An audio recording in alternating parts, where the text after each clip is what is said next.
KCR sir మన్వడు Himanshu అదే మన KTR sir వాళ్ళ గారల కొడుకుల్లా ఎంత హుషారుగా ఉంటాడు.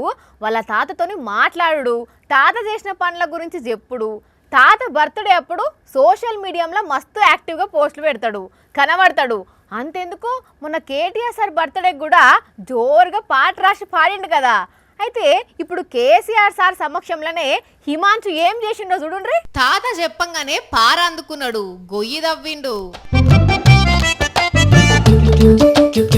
కేసీఆర్ తాత సూచనలు చేసుడు, ఇటు దిక్కు హిమాంశు పాటించుడు.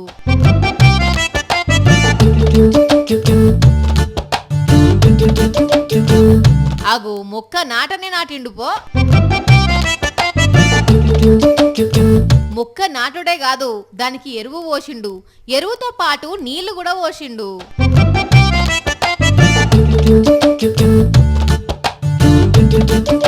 ఇదంతా ఎర్రవల్లిలున్న కేసీఆర్ సార్ ఫామ్ హౌస్ లనే.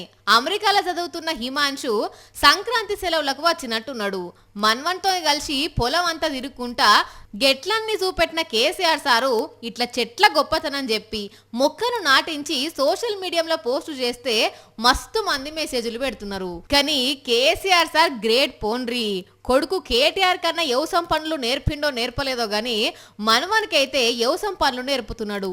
ఇక ఈ వీడియోను షేర్ చేసిన హిమాంశు ఉత్తముల నుంచి నేర్చుకోవడం అంటూ రాసుకొచ్చి వాతావరణ మార్పుల నుంచి రక్షించుకోవడానికి అడవుల పెంపకం, సహజ వనరుల పరిరక్షణ మన బాధ్యత అని చెప్పుకొచ్చిండు. సంక్రాంతి పండుగ వచ్చిందంటే చాలు కోడి పందాలు, ఎడ్ల పందాలతో పాటు గుండాటని, ఆ ఆటని, ఈ ఆటని మస్తు ఆటలు నడుస్తుంటాయి. జోరుగా బెట్టింగులు సాగుతుంటాయి. సంబరానికి కొందరు, పైసలు వస్తాయన్న ఆశతోని ఇంకొందరు వందలు, వేలు, లక్షలు కూడా బెట్టింగ్లు వేస్తుంటారు. అయితే ఈ సొంటోళ్ళ అమాయకత్వాన్ని చూసిన కొందరు మోసగాళ్ళు నెత్తిన గుండెత్తేసినంత పని చేసిర్రట. గుండాట పేరు చెప్పి వీళ్ళ నెత్తి మీద పెద్ద గుండెత్తేసి గుండు కొట్టినంత పని చేసిర్రట మోసగాళ్ళు. అందుకే టీడీపీలో ఏర్పాటు చేసిన కోడి పందాల బర్ల దగ్గరనే వీళ్ళు ఇట్లా ధర్నా చేసేదానికి వచ్చింది.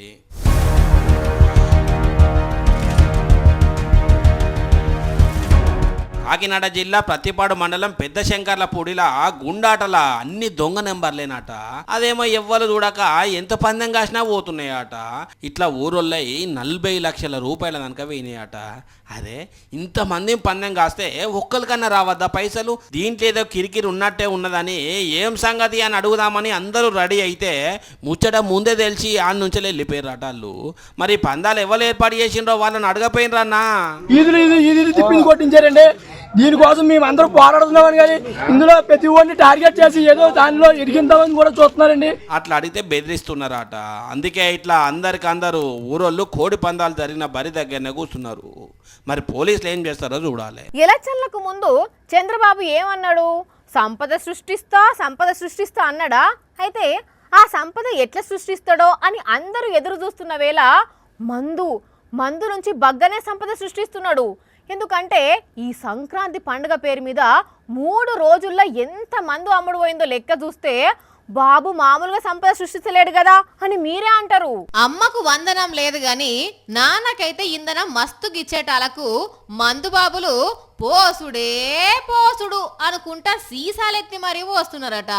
యాడ చూసిన బెల్ట్ షాపులేనాయే. మళ్ళా సంక్రాంతి పండుగకు కోడి పందాలు, ఎడ్ల పందాలు, గుండాటలు ఇక చూడాలి ఎమ్మ దాగుడు తాగినరట. వీళ్ళు తాగే దాగుడుకు 3 రోజుల్లోనే 400 కోట్ల మంది అమ్ముడు పోయిందంటే ఏ రేంజ్లో తాగినరో ఆలోచించుండ్రి. ఈ లెక్కన చూస్తే చంద్రబాబు సర్కార్కు కూడా సంపద సృష్టి బగ్గనే అయినట్టున్నది.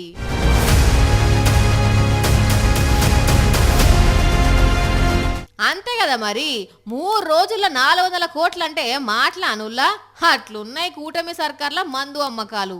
తక్కువ ధరకే మందు అని చెప్పి మందు బాబులను ఫుల్ తాగిచ్చే పనిలో ఉన్నట్టున్నారు. కానీ ఈ రకంగా వాళ్ళు తాగితే కష్టపడి సంపాదించిన పైసలన్నీ మందుకు పెట్టినట్టే కదా.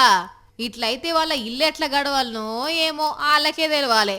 తక్కువ ధరకే మందు అని చెప్పి ఇంకా ఎక్కువ మందిని తాగేటట్టు చేస్తున్న ఈ సర్కార్కే తెలవాలి పో.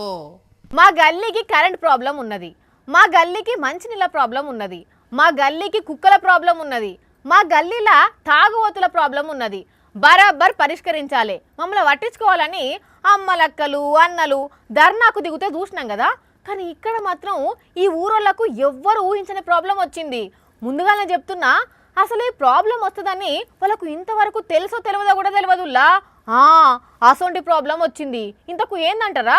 ఇగో ఇదే ప్రాబ్లం అన్నారు. ఇడిదిక్కు రోడ్డు చూపెట్టిర్రు, అడిదిక్కేమో రోడ్డుకు అడ్డంగా కంపేసిర్రు. మరి రోడ్డుకు అడ్డంగా కంపేసినాక ప్రాబ్లం కాకుండా ఏమైతుందని అంటారా? అయితే ఒక్కసారికి అక్క చెప్పే మాట నుండ్రి, ఈ ప్రాబ్లం ఎందుకు వచ్చిందో తెలుస్తుంది. 20 సంవత్సరాలు అయినా కానీ మాకైతే భూములు అని తెలుసు. మేము వస్తనే ఉన్నాం కూడా. ఇటు దారి ఉంది. దారి ఉన్నప్పుడు కానీ మేము రావడానికి ఇప్పుడు వాళ్ళు ఏం చేస్తున్నారంటే వాళ్ళ అన్నదమ్ములు గొడవల మాకు డొంక లేకుండా చేసేసారు. మమ్మల్ని ఇట్లా నడవనేరట. అర్థమైంది అనుల్లా. కొందరు జనాలు పొలాలకు పోయే వాగును ఆక్రమించుకొని వాళ్ళ ఇండ్ల జాగల కలుపుకునేసరికి పొలం దగ్గరికి పోయే పరిస్థితులు లేవట. మాకు జాగలేంది, మీరు ఏడికెళ్ళి పోతారని ఏకంగా వాళ్ళు పోకుండానే రోడ్డు మీద కంపేసిర్రు. ఆఫీసర్లు వచ్చి పాత పేపర్లు రికార్డులు అన్ని తిరిగేస్తుర్రట. కానీ మరి ఇన్ని రోజులు డొంకను ఆక్రమించి ఇల్లు కట్టుకుంటుంటే ఊరోళ్ళు ఏం చేసిర్రో, పక్క పొంటి పొలాలు ఉన్నోళ్ళు ఏం చేసిర్రో గాని ఇప్పుడైతే వీళ్ళు ఇండ్లకు పోయేందుకు బాటే లేదు. ఖమ్మం జిల్లా వెంసూరు మండలం జయలక్ష్మీపురం ఊర్ల పంచాయతీ ఇది. అరే ఏం పనులయ్యా అవి? ఏం మనుషులయ్యా వాళ్ళు? కొంచెమన్నా బాధ్యత ఉండొద్దా? మరీ గింత అధ్వానమా? మరీ గింత బరదగింప? వీళ్ళకి ఏమన్నా భయం ఉంటే గిట్లా చేస్తారా?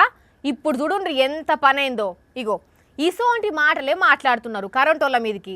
ఏమైంది, ఎందుకంత కోపం వాళ్ళ మీదకి అంటే, ఓ దిక్కు ఛార్జీలు పెంచుతున్నారు, ఇంకో దిక్కు గుంతల పడేటట్టు చేస్తున్నారు. కాబట్టి ఆగో ఈ గుంతల పంచాదేంది అంటారా? చూడుండ్రి ఈ పెద్ద మనిషి బాధ. అయ్యో పెద్ద మనిషి, గన్లు ఎట్లా పడ్డావే? మీదికి ఇగ్గుండ్రుల్లా ఇగ్గుండ్రి. అయినా గీ రోడ్డు పక్కన గీ గుంతలు ఎవరు దావేరుల్లా అనుకుంటున్నారా? ఇంకెవరు కరెంట్ వాళ్ళట. ఏలూరు జిల్లా లింగపాలెం మండలం గోకవరంలో కరెంటు పోల్ లేస్తానికి ఇష్టం వచ్చినట్టు అవి అట్లనే ఇడిచిపెట్టి పోయినరాట. కనీసం అంటే డేంజర్ బోర్డులు కూడా పెట్టలేదట. ఇక గొల్లపురం చెందిన ఈ వెంకటేశ్వర్లు అనే ఈ పెద్ద అయిన సైకిల్ దొక్కకుండా పోతుంటే ఇట్లా ఈ గుంతల పడ్డాడు. నయం ఇంకా ఏం కాలేదు, 4 గంటలు దాంట్లోనే ఉన్నాడట. అందరు కలిసి మీదికి తీసిండ్రు. ఇట్లున్నది కరెంట్ వాళ్ళ పనితనం అన్నట్టు. ఇంకా ఇదే కరెంట్ వాళ్ళు పబ్లిక్ ఇస్తున్న షాకులు కూడా మామూలుగా లేవుల్లో. ఎందుకంటే ఇంకో గిడ జిమ్ సెంటర్కి ఎంత బిల్ వచ్చిందో చూస్తే గుండె ఆగినంత పని అవుతుంది. 1,15,000 రూపాయల కరెంటు బిల్ ఏందయ్యా? ఇంత వస్తుందా ఎక్కడన్నా అంటే వచ్చింది. మరి అనకాపల్లిలో ఉన్నది జిమ్ సెంటరు. ప్రతి నెల 18,000 20,000 వస్తుందట. కానీ ఈసారి 1,00,00,000 రూపాయల బిల్లు వస్తే దాన్ని చూసి మస్తు షాక్ అయినరు. ముచ్చటేంది అని ఆఫీసర్లను అడిగితే ఎవరికి చెప్పకుండ్రి అని అంటున్నారట. గట్లున్నది కరెంట్ వాళ్ళ పనితీరు. ఇష్టం వచ్చినట్టు బిల్లులు వేస్తున్నారు, ఇష్టం వచ్చినట్టు గోతులు తీసిపోతున్నారు.